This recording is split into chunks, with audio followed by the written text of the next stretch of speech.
দর্শক আমন্ত্রণ সকাল ৯টা নিউজে, সাথে আছি আমি তসলিমা তিথি।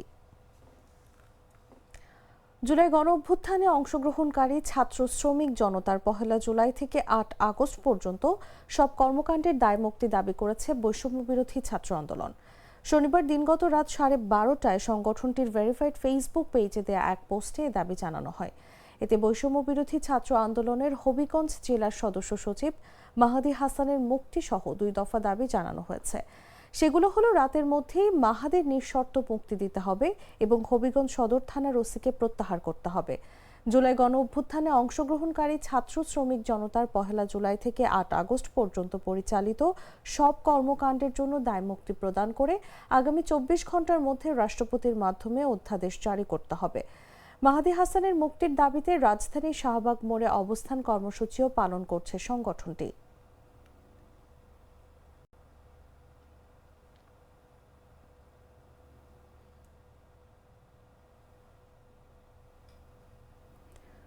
এদিকে বৈষম্য বিরোধী ছাত্র আন্দোলনের হবিগঞ্জ জেলার সদস্য সচিব মাহাদি হাসানকে গ্রেফতারের পর আদালতে পাঠানো হয়। শনিবার দিনগত রাত ১টায় তাকে হবিগঞ্জ সিনিয়র জুডিশিয়াল ম্যাজিস্ট্রেট আদালতে তোলা হয়। রোববার সকালে তার জামিন শুনানি হবে বলে জানিয়েছেন আদালত। এর আগে শনিবার রাত ৭:45টার দিকে হবিগঞ্জ শহরের শাস্তানগর এলাকার একটি বাসা থেকে মাহাদিকে গ্রেফতার করে পুলিশ। খবর পেয়ে সঙ্গে সঙ্গে সদর থানার সামনে জড়ো হন বৈষম্য বিরোধী ছাত্র আন্দোলনের নেতাকর্মীরা। তারা মাহাদির মুক্তির দাবিতে বিক্ষোভ করেন এবং বিভিন্ন স্লোগান দেন। পরিস্থিতি উত্তপ্ত হয়ে উঠলে সেনাবাহিনী থানার সামনে অবস্থান নেয়। পরে বৈষম্য বিরোধী আন্দোলনের নেতারা পুলিশের ঊর্ধ্বতন কর্মকর্তাদের সঙ্গে বৈঠকে বসেন। বৈঠক শেষে রাতেই মাহাদিকে আদালতে পাঠানোর সিদ্ধান্ত নেওয়া হয়। হবিগঞ্জ জেলা আহ্বায়ক আরিফ তালুকদার বিষয়টি নিশ্চিত করে সবাইকে শান্ত থাকার আহ্বান জানান। তিনি বলেন, পুলিশ জানিয়েছে সন্তোষ হত্যার মামলায় মাহাদি গ্রেফতার নন, থানায় সৃষ্ট পরিস্থিতির কারণে মামলা হয়েছে। যেহেতু ৫ আগস্টের ঘটনায় কোনো মামলা চলবে না, তাই তাকে জামিনে মুক্ত করা হবে। এ বিষয়ে পুলিশের কোনো বক্তব্য পাওয়া যায়নি।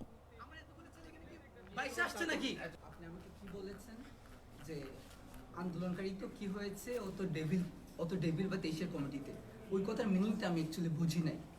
আমার আইপিএলের নিলামে দল পেলেও কলকাতা নাইট রাইডার্সের স্কোয়াড থেকে বাদ দেওয়া হয়েছে বাংলাদেশের পেসার মুস্তাফিজুর রহমানকে। এ ঘটনায় ক্রীড়া মন্ত্রণালয়ের দায়িত্বপ্রাপ্ত উপদেষ্টা ডক্টর আসিফ নজরুল ক্ষোভ প্রকাশ করেছেন। বাংলাদেশের বিশ্বকাপের খেলাগুলো ভারতের পরিবর্তে শ্রীলঙ্কায় আয়োজন করার অনুরোধ জানাতে বিসিবিকে নির্দেশনাও দিয়েছেন তিনি। পাশাপাশি বাংলাদেশে আইপিএলের খেলা সম্প্রচার বন্ধের পদক্ষেপ নিতে তথ্য উপদেষ্টাকে অনুরোধ জানিয়েছেন। শনিবার রাত 11:30টার দিকে নিজের ভেরিফাইড ফেসবুক আইডিতে দেয়া এক পোস্টে এসব কথা বলেন তিনি। ফেসবুক পোস্টে উপদেষ্টা আসিফ নজরুল লিখেন, উগ্র সাম্প্রদায়িক গোষ্ঠীর কাছে নতি স্বীকার করে বাংলাদেশের ক্রিকেটার মুস্তাফিজুর রহমানকে দল থেকে বাদ দেওয়ার জন্য কলকাতা নাইট রাইডার্সকে নির্দেশ দিয়েছে ভারতের ক্রিকেট বোর্ড। আমি এর তীব্র নিন্দা ও প্রতিবাদ জানাচ্ছি। ক্রীড়া মন্ত্রণালয়ের দায়িত্বপ্রাপ্ত মন্ত্রী হিসেবে আমি ক্রিকেট কন্ট্রোল বোর্ডকে বলেছি তারা যেন আইসিসির কাছে পুরো বিষয়টি ব্যাখ্যা করে লিখে। বোর্ড যেন জানিয়ে দেয় যে যেখানে বাংলাদেশের একজন ক্রিকেটার চুক্তিবদ্ধ হওয়া সত্ত্বেও ভারতে খেলতে পারেন না, সেখানে বাংলাদেশের গোটা ক্রিকেট টিম বিশ্বকাপ খেলতে যাওয়া নিরাপদ মনে করতে পারে না। বোর্ড থেকে বাংলাদেশের বিশ্বকাপ খেলাগুলো শ্রীলঙ্কায় অনুষ্ঠিত করার অনুরোধ জানানোর নির্দেশনাও আমি দিয়েছি।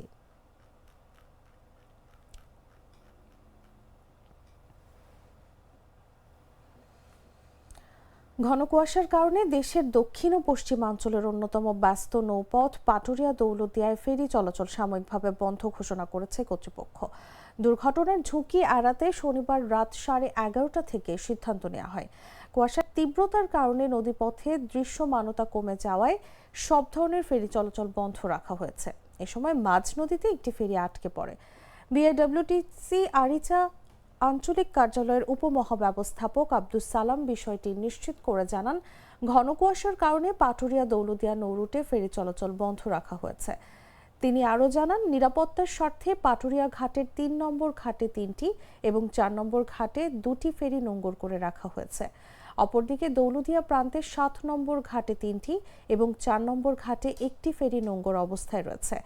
কুয়াশার পরিস্থিতি স্বাভাবিক হলে ফেরি চলাচল পুনরায় চালু করা হবে বলে জানিয়েছে কর্তৃপক্ষ।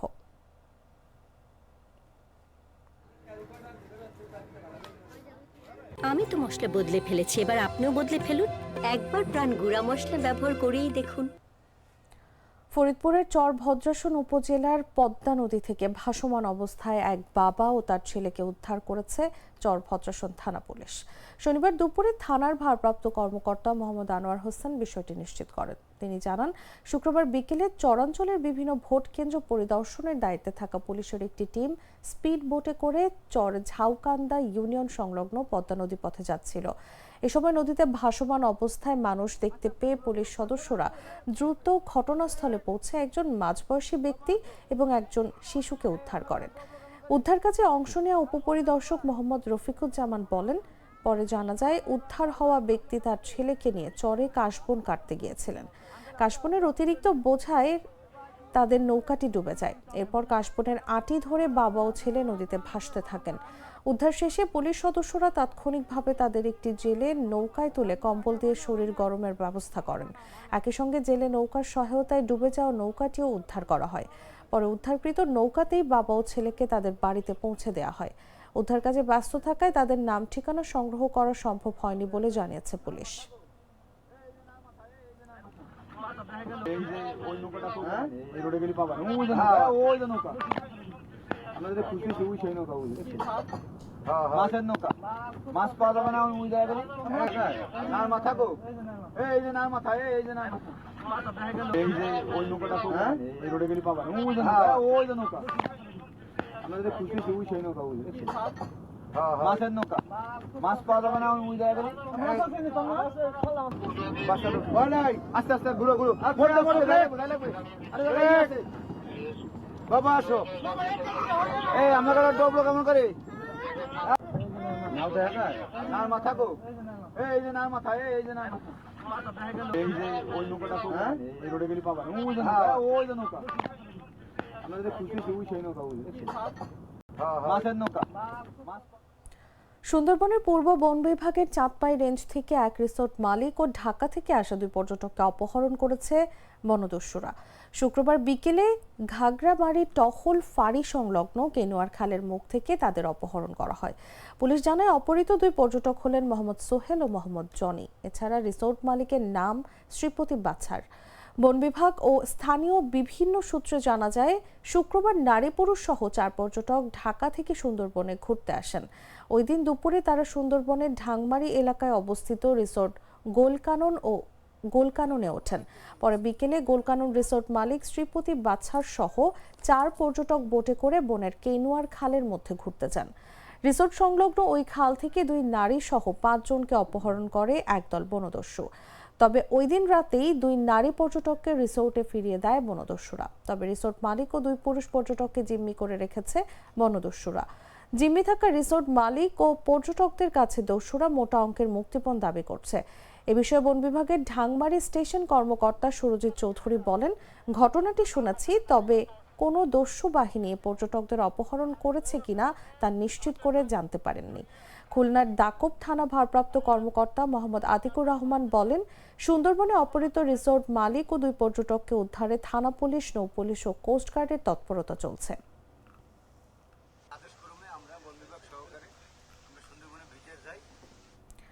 চাঁদপুরে মাঠ পর্যায়ে সাংবাদিকতায় গুরুত্বপূর্ণ ভূমিকা রাখায় জেলার প্রেস ক্লাবের উদ্যোগে পুরস্কার পেয়েছেন জাগো নিউজের চাঁদপুর জেলা প্রতিনিধি শরীফুল ইসলাম। শনিবার চাঁদপুর প্রেস ক্লাবের উদ্যোগে আয়োজিত সাংবাদিক সম্মাননা, সাংবাদিকতা পুরস্কার ও কৃতি শিক্ষার্থী সংবর্ধনা অনুষ্ঠানে তাকে পুরস্কার দেওয়া হয়। চাঁদপুর প্রেস ক্লাব মিলনায়তনে এই অনুষ্ঠানের আয়োজন করা হয়। অনুষ্ঠানে প্রধান অতিথি হিসেবে উপস্থিত ছিলেন চাঁদপুরের জেলা প্রশাসক মোহাম্মদ নাজমুল ইসলাম সরকার। অনুষ্ঠানে সভাপতিত্ব করেন চাঁদপুর প্রেস ক্লাবের সভাপতি রহিম বাদশাহ এবং সঞ্চালনা করেন প্রেস ক্লাবের সাধারণ সম্পাদক কাদের পলাশ। এ সময় প্রেস ক্লাবের অন্যান্য সদস্য ও স্থানীয় গণমাধ্যম কর্মীরা উপস্থিত ছিলেন। বক্তারা বলেন, সমাজ ও রাষ্ট্রের অগ্রগতিতে দায়িত্বশীল সাংবাদিকতার ভূমিকা অত্যন্ত গুরুত্বপূর্ণ। বস্তুনিষ্ঠ, সাহসী ও নৈতিক সাংবাদিকতাই পারে অনিয়ম দুর্নীতির বিরুদ্ধে সোচ্চার হতে এবং সাধারণ মানুষের কণ্ঠস্বর তুলে ধরতে। তারা বলেন, সাংবাদিকদের পেশাগত মানোন্নয়নে এ ধরনের সম্মাননা ও পুরস্কার অনুপ্রেরণা হিসেবে কাজ করবে। অনুষ্ঠান শেষে সাংবাদিক শরীফুল ইসলামের হাতে সম্মাননা স্মারক, সনদ, তুলে নগদ অর্থ দেওয়া হয়। একই সঙ্গে বিভিন্ন প্রেস ক্লাব সদস্য সন্তানদের কৃতি সংবর্ধনা প্রদান করা হয়।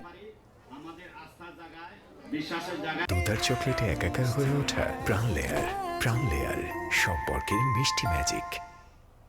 জানাবো আন্তর্জাতিক সংবাদ।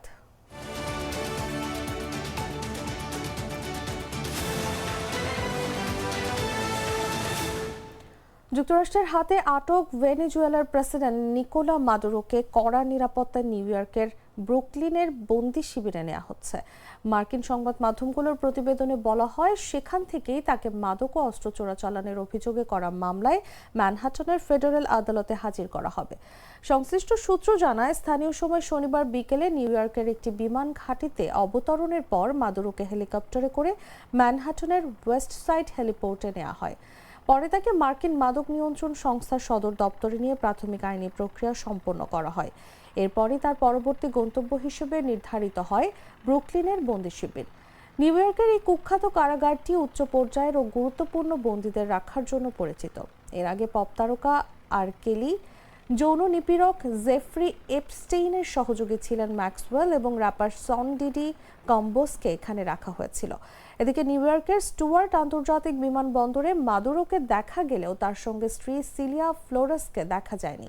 হোয়াইট হাউসের আগে দাবি করেছিল মাদুরোর সঙ্গে তার স্ত্রীকেও আটক করা হয়েছে। তবে বোয়িং 757 উড়োজাহাজে ফ্লোরেস ছিলেন কিনা সে বিষয়ে নিশ্চিত কোনো তথ্য জানানো হয়নি। এ নিয়ে হোয়াইট হাউসও নীরব রয়েছে।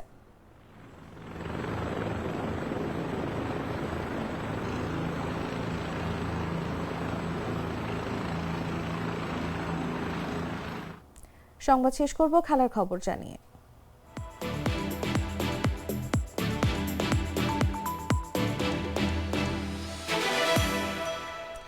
আইপিএলের নিলামে দল পেলেও নজিরবিহীনভাবে কলকাতা নাইট রাইডার্সের স্কোয়াড থেকে বাদ দেওয়া হয়েছে বাংলাদেশের পেসার মুস্তাফিজুর রহমানকে। এই ঘটনা ভালোভাবে নেয়নি বিসিবি। শনিবার রাতে জরুরি মিটিংয়ে বসেন বোর্ড কর্তারা। সেখানে আসন্ন টি-20 বিশ্বকাপে ভারতে বাংলাদেশ খেলবে কিনা সে বিষয়েও আলোচনা হয়। এ নিয়ে আইসিসিকে চিঠি দেবে বিসিবি। আগামী 7 ফেব্রুয়ারি ভারতে পর্দা উঠবে এবারে টি-20 বিশ্বকাপের। বাংলাদেশের ভারত পৌঁছানোর কথা 25 জানুয়ারি। তবে মুস্তাফিজের সঙ্গে এই ন্যাক্কারজনক ঘটনার পর ভারতে খেলোয়াড়, কোচিং স্টাফদের নিরাপত্তা নিয়ে চিন্তিত হয়ে পড়েছেন বিসিবি কর্তারা। শুধুমাত্র খেলোয়াড় নয়, তাদের পরিবার, বিসিবি কর্মকর্তা এবং সংবাদকর্মীদের নিরাপত্তার নিশ্চয়তা চেয়ে আইসিসিকে চিঠি পাঠানো হবে, যে চিঠি রোববারই পাঠাবে বিসিবি। এছাড়া মুস্তাফিজকে এভাবে রাজনৈতিক কারণে বাদ দেওয়ার এখতিয়ার কোনো ফ্র্যাঞ্চাইজি বা বোর্ড রাখে কিনা তা নিয়ে আইপিএল এর গভর্নিং কাউন্সিলের কাছে পরিষ্কার ব্যাখ্যা চাইবে বিসিবি। এই চিঠির অনুলিপি বা সিসি দেওয়া হবে ভারতীয় ক্রিকেট বোর্ডকেও। বাংলাদেশে আইপিএল এর সম্প্রচার নিয়েও আসতে পারে বড় সিদ্ধান্ত। মুস্তাফিজকে নিয়ে বিসিসিআই এর সিদ্ধান্তে ক্ষুব্ধ বাংলাদেশ সরকার। এ ব্যাপারে রোববার সরকারের সঙ্গে বৈঠকে বসতে যাচ্ছে বিসিবি। সেখানে বাংলাদেশে আইপিএল এর সম্প্রচার বন্ধ হওয়ার মতো সিদ্ধান্ত নেওয়া হতে পারে।